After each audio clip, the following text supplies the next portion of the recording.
क्या कर रहा हूं मैं? दर्पण में देख रहा हूं।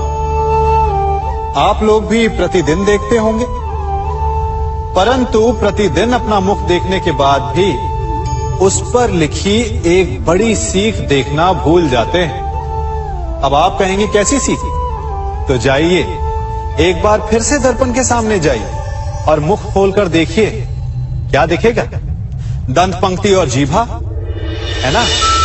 अब विचार कीजिए, दंत जन्म के पश्चात आते, एक नहीं 2 बार आते, परंतु मृत्यु से पूर्व नष्ट हो जाते हैं। और जीभा जन्म पहले से होती है, परंतु मनुष्य के मृत्यु के पश्चात भी उसके अस्तित्व में रहती है ना? आश्चर्य की बात।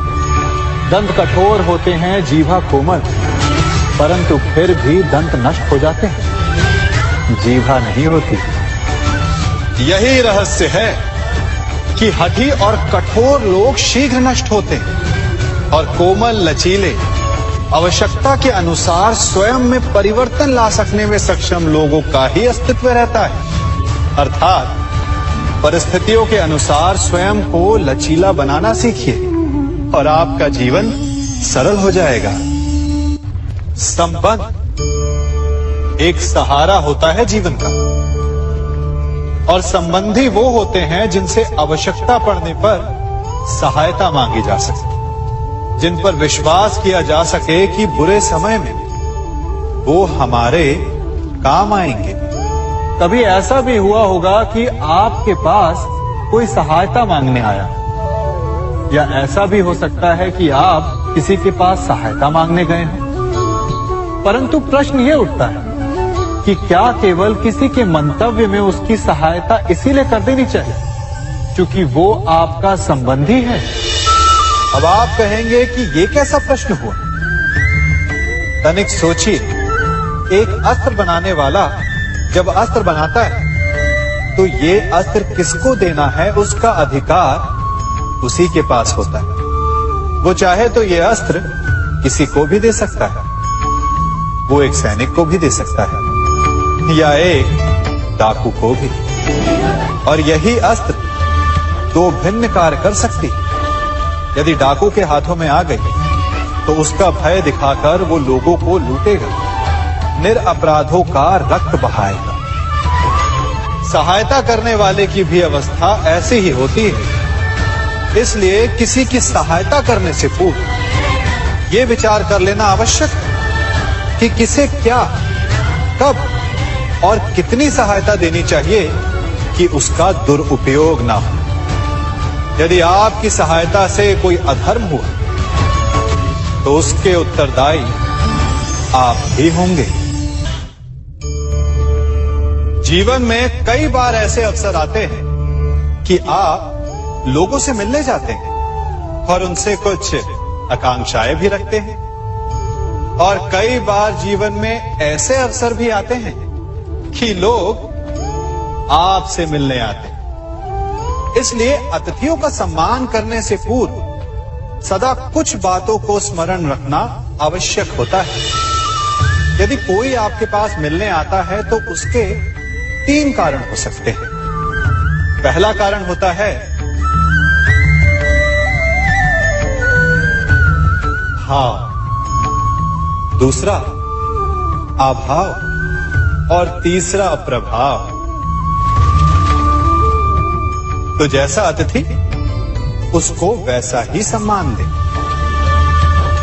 यदि आपके पास कोई भाव से आए तो उसे केवल आपका प्रेम चाहिए, आपका सानिध्य चाहिए, और यदि कोई अभाव में आया तो उसकी उतनी सहायता अवश्य करें जितना आप करने में सक्षम हो, परंतु इतनी अधिक भी ना करें कि वो उस सहायता का दुरुपयोग कर बैठे। और यदि कोई प्रभाव में आया तो स्वयं पर अभिमान ना करें, क्योंकि कभी ना कभी जीवन में आप भी भाव, अभाव और प्रभाव के चक्रव्यूह में फंस सकते हैं।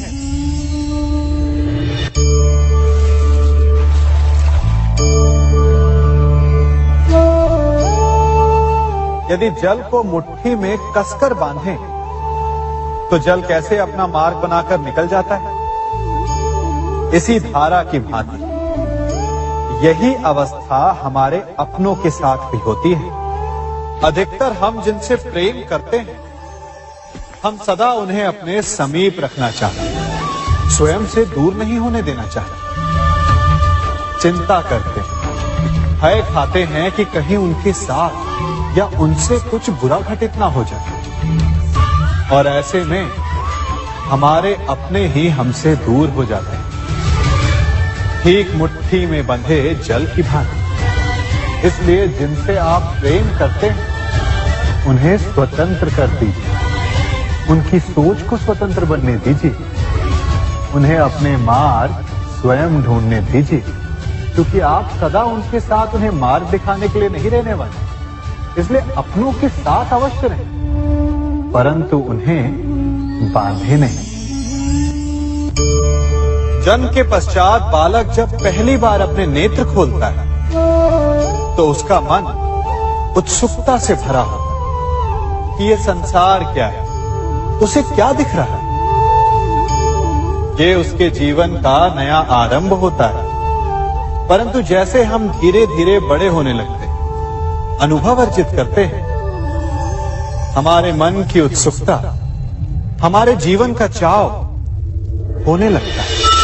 तनिक सोचिए, जब हम सुबह सोकर जगते हैं, अपनी आंखें खोलते हैं, तो उसे ही हम अपने जीवन का प्रारंभ समझ ले, तो सुबह से लेकर संध्या तक के समय को ही अपने जीवन जीने का समय समझ ले, तो कितनी स्फूर्ति आ जाएगी। आप कितने काम कर पाएंगे, कितने लक्ष्य अर्जित कर पाएंगे। फलों से मिलकर घड़ी बनती, घड़ी से मिलकर प्रहर, प्रहर से मिलकर दिन बनते हैं, और दिनों से माह और वर्ष। यदि आप अपना हर पल, हर प्रहर विश्वास से, हर दिन उत्साह से जिए, तो आपका संपूर्ण जीवन सार्थक हो सकता है। मनुष्य अपना जीवन विश्वास पर जीता है, परंतु विश्वास किसका? तनिक सोचिए, किस पर विश्वास है आपको? महापुरुषों की कही बातों पर, ग्रंथों में लिखे ज्ञान पर, माता पिता की सीख पर, या मित्रों के दिए गए निर्देशों पर, या फिर मेरी कही बातों पर? ये सब विश्वास अपूर्ण है जब तक आपको स्वयं पर विश्वास ना हो। यदि विश्वास करना है तो पहले अविश्वास करने के विज्ञान को भी सीखना चाहिए। आप किसी की बातों पर विश्वास न करें, आप अपने मन से पूछें, अपनी अंतर आत्मा से प्रश्न करें, और जो उत्तर मिलेगा वही सबसे उचित होगा। जब आप अपने मन, अपनी अंतरात्मा पर विश्वास करना सीख जाएंगे, तो नीति ज्ञान सब आपके भीतर से स्वतः उमड़ेगा। और यदि आप स्वयं पर ही विश्वास ना कर पाए, तो धर्म ग्रंथों में लिखे श्लोक, महापुरुषों की वाणी, माता पिता की सीख या मित्रों का निर्देश कोई भी लाभ नहीं दे पाएगा।